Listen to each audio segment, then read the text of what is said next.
મારા કિચનમાં તમારા બધાનું સ્વાગત છે। આજે હું બનાવી રહી છું ટામેટાના ભજીયા। તો ટામેટાના ભજીયા બનાવવા માટે મેં 4 ટામેટાં લીધા અને ટામેટાં આપણે થોડા કડક લેવાના અને લાલ ટામેટાં હોય એવા લેવાના। પછી મેં ચટણી બનાવી, તો ચટણી માટે મેં લીલા ધાણા લીધા। ધાણાને કાપી અને અંદર જારમાં એડ કર્યા।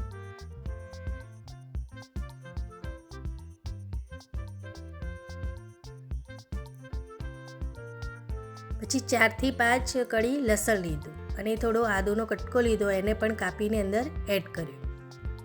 પછી તીખા મરચાં લીધા, લગભગ મેં 3 મરચાં અંદર એડ કર્યા। પછી 1 ચમચી મીઠું એડ કર્યું અને 1 વાટકી સેવ અંદર એડ કરી।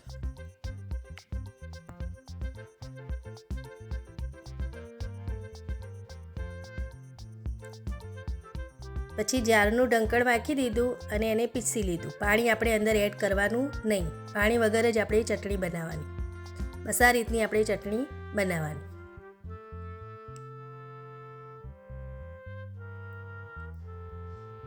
પછી ટામેટાને મેં પાછળનો ભાગ કાપી લીધો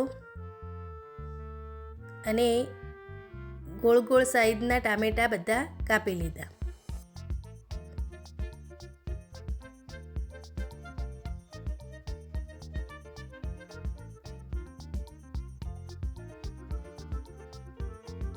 આ રીતના આપણે ટામેટાં કાપવાના।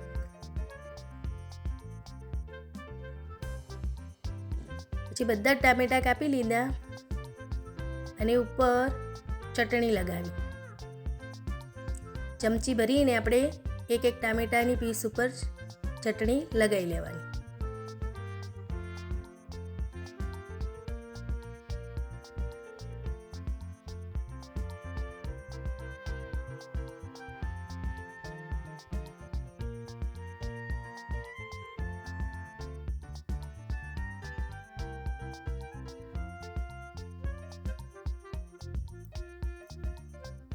બધા જ ટામેટા ઉપર મેં ચટણી લગાવી લીધી। પછી એક વાસણ લીધું, એની અંદર મેં 1 વાટકી ચણાનો લોટ લીધો અને 2 ચમચી જેટલો ચોખાનો લોટ લીધો।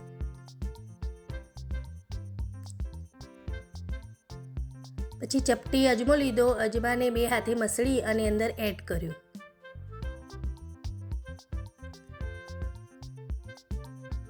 અને થોડી હિંગ એડ કરી અને 1 ચમચી જેટલું મીઠું એડ કર્યું। બધું જ મિક્સ કરીને પછી થોડું પાણી એડ કર્યું અને પાણી એડ કરી અને એને મિક્સ કરી નાખ્યું। થોડું થોડું પાણી રેડી અને આપણે મિક્સ કરવાનું અને બસ આ રીતનું આપણે ખીરું રાખવાનું, નહીં પતલું કરવાનું કે નહીં બહુ જાડું રાખવાનું।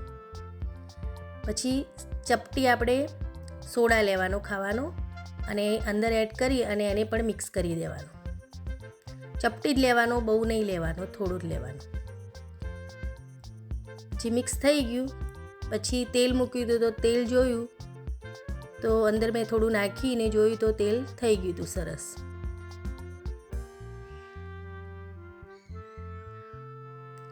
પછી અંદર ચણાના લોટને અંદર મેં 1 ટામેટાનો પીસ અંદર નાખી અને એને પલાળી લીધું।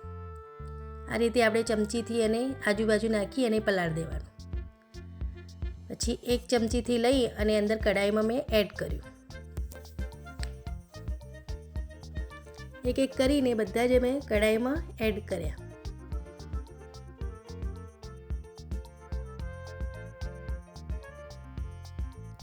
પછી થોડા તળાય પછી જ એને જારાથી આપણે ઉપર કરવાના। પછી હવે ઉપર નીચા કરી અને આપણે તળી લેવાના એને।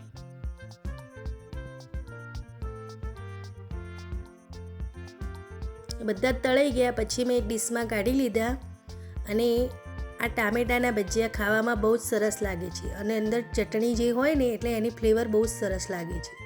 જો તમે ના બનાવ્યા હોય તો ખાસ કરીને આ ટામેટાના ભજીયા બનાવજો જ। આવજો।